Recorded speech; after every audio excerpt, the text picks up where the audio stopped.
Hello, Brento with All Octane here, and in this video we are going to look at a 2022 Ford Bronco.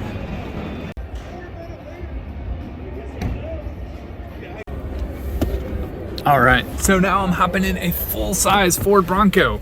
I was just in the Bronco Sport, now I'm jumping in the full-size one. So let's see what we have here. What is different? For one, headspace. But this is a soft top, and there is a ton of headspace here. There is a bar rolling across the top here, and this one is a manual. This does have the four-wheel drive button, 2 high, 4 low, 4 high. The center console is a lot more straight. There isn't too many buttons on different levels. Seat-wise, this is pretty good. I'm not sure if this is a manual adjustable seat. That's not power adjusted. There are some auxiliary buttons up at the top for any auxiliary lights or winches that you might install yourself. Pedal feel is pretty good. The space down below for hand holding is pretty good. Well, that's pretty nice as well. It's got a good solid close to it. The material in here is pretty nice. There are 2 cup holders in the center console. There are some window switches for the windows on all 4 doors. This is a 4-door version, are on the center console. However, the door locks, power door locks, are on the doors themselves, even though I think you can take the doors off. There's some decent space in the center console for storage. Looks like there is a power outlet in there, or the 12-volt outlet, not a normal regular 12-volt outlet with 2-prong. Trying to get a little bit of a feel for it, kind of give me my thoughts as I go. Steering wheel is a pretty decent size. There are a lot of different controls. There were a lot of controls on the Bronco Sport as well. I'm gonna go ahead and turn you guys around. You can kind of see what I'm talking about. There are the steering controls. We've got the center console, and I'm guessing we could probably power this up. Let's see if it'll do the same thing that the other one did. There it goes. Yes, it does. Oh, all right, there we go. Don't want to get copyrighted. So we have a few things up here. I guess a tray for maybe a phone if you wanted to put it sideways for navigation. Looks like there is also a tray up here as well. We got hazard lights and I'm guessing traction control. Oh wow, that's pretty cool. All right, it's a very rugged button. Looks like it is the exact kind of same interface as the Bronco Sport. We just have an owner's manual.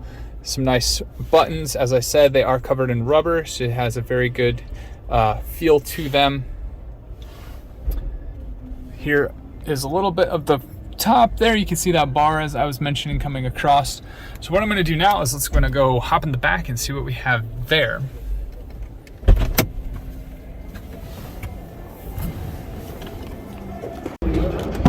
All right, so we're jumping in the back of the Ford Bronco, the big one, the regular one.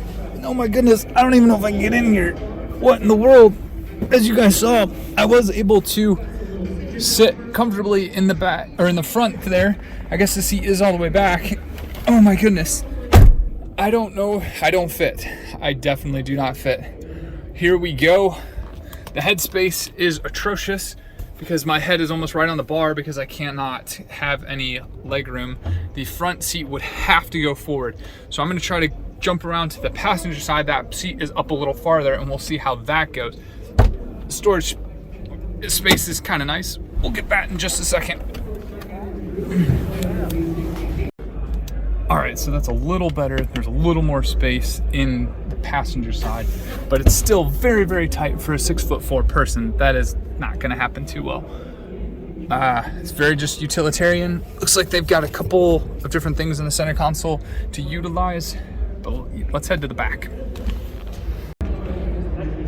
Okay, so I opened up the back and it has a hydraulic arm, which kind of pulls out the back lift gate, barn door style. It opens up, I'm sorry, not barn door style. It is a whole gate. And then inside, so I'm not gonna fiddle with the whatever that is. Yeah, this looks ridiculous, I understand. However, there are some nice tie downs here. There is a pull it up, and you can kind of see that there is a jack, which is kind of nice. And then you have more cargo space, which is fantastic. 12-volt outlet behind that light there on that side. So the cargo space in the 4-door is actually really nice, but I won't lie, you're sacrificing the passenger space for all this cargo space. And I'm not really sure what the trade-off would be. If you want the passenger space or if you want the cargo space, I think at that point I'd probably just get the 2-door big Bronco, because you can barely stick people in the back seat of this thing and you have tons of cargo area. So if you're trying to haul stuff, you might as well just get this for the hauling. But at the same time, you have an option for a few more people, but then you also have off-roading. So I'm not really sure what this vehicle is trying to accomplish, but it's cool nonetheless. The cool factor is high. So those are my thoughts.